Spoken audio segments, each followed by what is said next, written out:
Baik ibu-ibu, masih semangat? Semangat. Semangat ya. Kita lanjut ke langkah kedua bu ya. Langkah kedua itu pengertian lansia. Baik ibu-ibu, apa coba pendapat ibu-ibu tentang lansia ya bu, atau lanjut usia? Lansia usianya sudah 70 tahun. Iya betul. Mudah sakit, Betul. mudah marah, Iya betul. kulitnya keriput. Kulitnya sudah keriput ya. Ya, sangat betul sekali bu, bahwa lansia itu adalah usianya sudah di atas 70 tahun. Terus tadi apa lagi bu? Mudah sakit, Mudah sakit. Terus mudah marah. Terus apa lagi? Terus kulitnya sudah keriput. Terima kasih bu. Terus saya mau tanya lagi bu,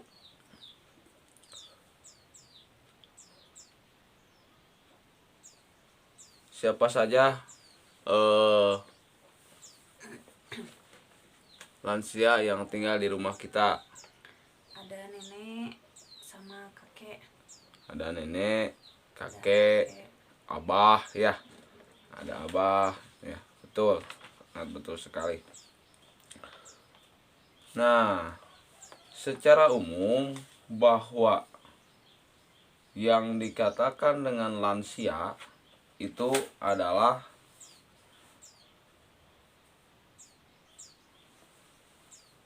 menurut Organisasi Kesehatan Dunia World Health Organization atau WHO, batasan terhadap lansia atau lanjut usia dalam dibagi 4 golongan.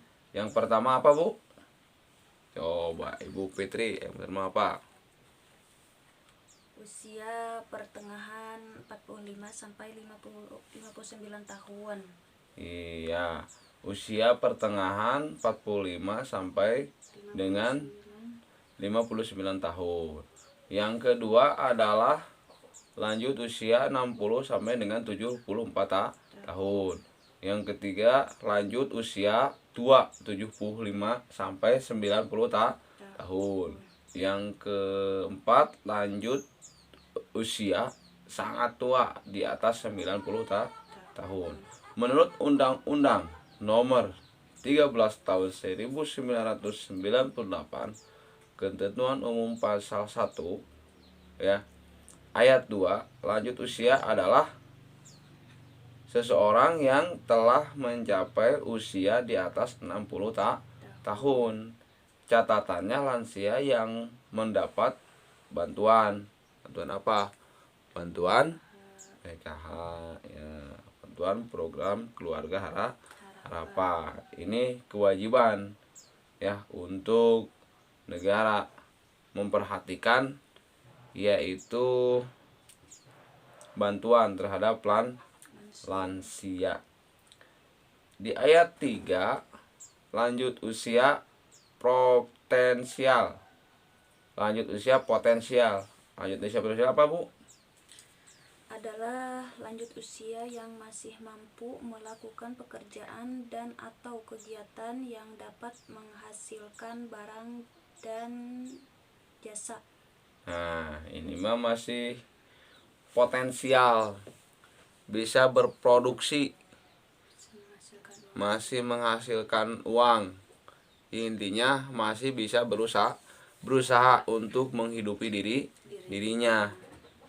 Tuh ya, itu namanya lanjut usia potensial.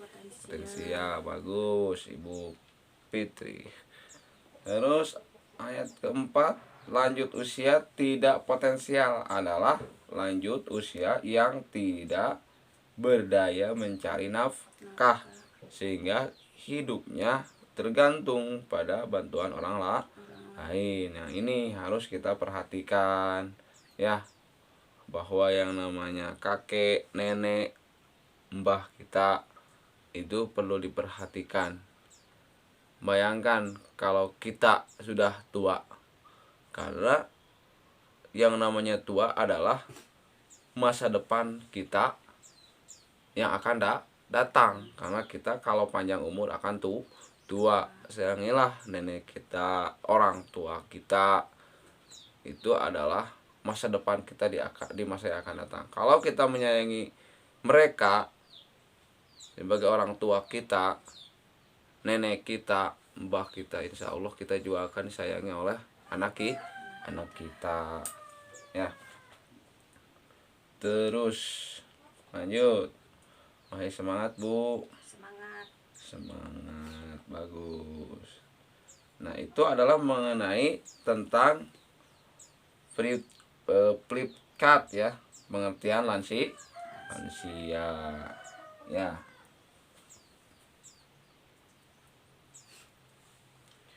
Terus Bu ya,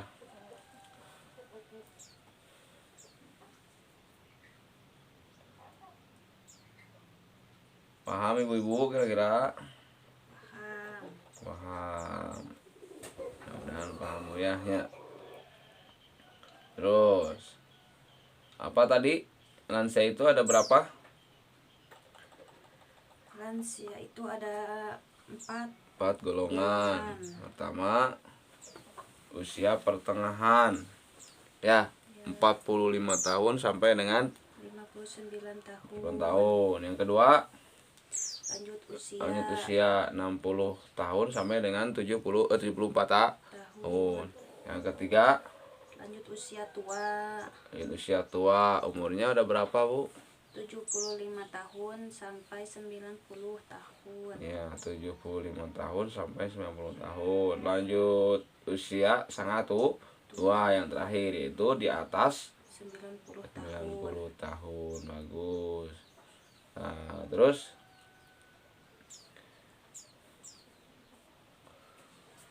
yang berikutnya coba lihat Bu di flip chart 2. Mengapa lansia perlu diperhatikan ya? Kita lihat di flip chart 2, mengapa lansia perlu diperhatikan. Coba. Nih ya.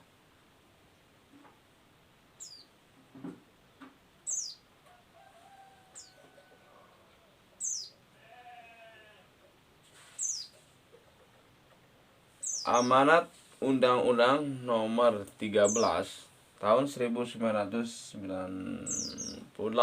tentang kesejahteraan lansia memiliki hak yang sama dengan kehidupan bermasyarakat, berbangsa, dan bernegara.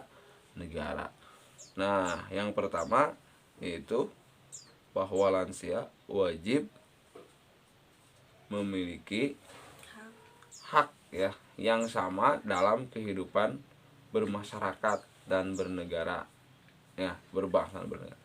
Sama lansia juga. Kalau mentang-mentang sudah tua kita biarkan saja, tanpa ada lansia tidak akan negara ini akan seperti ini. Itu adalah perjuangan lanjut usia, perjuangan orang tua muda dahulu yang sudah tua hari ini. Nah, kita harus perhatikan. Yang kedua apa Bu? Jumlah lansia yang terlatar meningkat. Kemensos 2015 dari 16 juta lansia tersebut sedikitnya ada 28 juta lansia yang terlantar dan ada 4,6 juta lansia yang potensinya terlantar. Ya. Jadi lansia itu ada 19 juta orang yang sudah tua Bu ya. Nah, sekitar ada 2,8 juta lansia, berarti ada 2.800.000 lansia yang terlantar, dan ada 4.600.000 ya lansia yang potensial terlantar. Maka kita harus perhatikan sebagai orang tua kita, dan kita sebagai anaknya, kita harus memperhatikan keadaan orang tua. Jangan sampai terlantar. Kita harus sayangi mereka. Karena tadi sudah jelas bahwa orang tua itu adalah bahwa lansia itu adalah kita di masa depan kalau kita panjang umur. Terus data yang menyebutkan lansia mengalami kekerasan dan penelantaran. Ya, banyak orang tua yang dikerasi, disentak polotot cek orang Sunda mah kolot teh. Tidak apal capek nak kalau ngabelaan jadi anak. Nah seperti itu, kita sudah sering orang tua yang membentak anak yang membentak orang tua, bahkan sampai ada anak menyuruh-nyuruh orang tua ya. Kita harus hargai mereka, karena tanpa mereka kita bukan siapa-siapa. Sehebat apapun kita, karena berkat orang tua lah, berkat nenek dan kakek kita seperti ini ya. Terus apalagi ini, coba baca Bu. Sebagian lansia kurang mendapatkan perhatian dari keluarga. Nah tuh ya, sebagian lansia kurang mendapatkan perhatian keluar. Seperti tadi dibiarkan begitu saja. Kita bayangkan sudah nenek-nenek, sudah kakek-kakek tidak diperhatikan, apa yang akan terjadi? Sayangi mereka.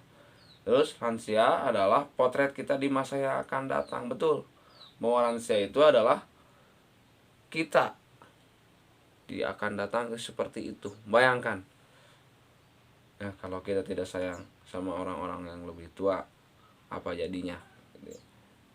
Terus yang terakhir, bahwa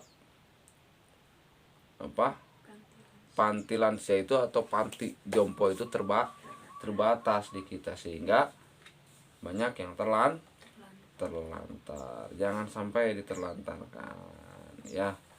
Mudah-mudahan ya, kita akan lebih sayang dengan pembahasan ini. Kita akan lebih sayang dengan orang tua kita, dengan kakek kita ya. Nah untuk selanjutnya udah paham Bu kira-kira? Insyaallah paham ya. Nah kalau kita punya orang tua di rumah kita harus sayang mereka ya, harus sayang mereka. Nah terima kasih Ibu, dan untuk pembahasan selanjutnya kita yaitu memahami lansia Bu ya.